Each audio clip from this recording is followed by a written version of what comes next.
Pri skloňovaní podstatných mien ženského rodu sa stretneme s jednou zaujímavosťou, ktorú musíme rozlúsknuť. Sú to slová zakončené na ia. Skloňujú sa podľa vzoru ulica. Ide väčšinou o internacionalizmy alebo prevzaté slová, napríklad informácia, biológia, terapia, fotografia, ambulancia, kópia, utópia.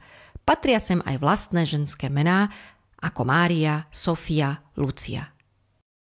Napríklad podstatné meno informácia sa môže vyskytnúť v tvare informácií aj informácií. Ako si to možno vysvetliť? Informácia sa skloňuje takto.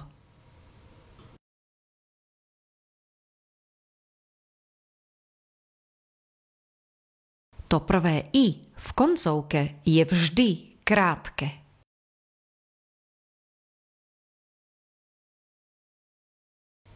V datíve a v lokáli jednotného čísla ostáva krátke aj to druhé i. Môžeme teda povedať, že sme nerozumeli informácii, alebo že nám o informácii nikto nepovedal. Pritom nemusíme pri koncovke premýšľať nad dĺžňom. Rozdiel nastáva v genitíve množného čísla. Vtedy už koncové i bude dlhé. Môžeme teda povedať, že z takého množstva informácií sme zmetení.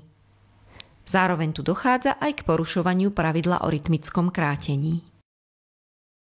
Pri jednotnom čísle teda zakončíme slovo vždy krátkym i, informácií, a v množnom čísle naopak dlhým i, informácií. Môžeme si to zapamätať aj tak, že dĺžen je dlhý a v porovnaní s bodkou sa doň vojde viac.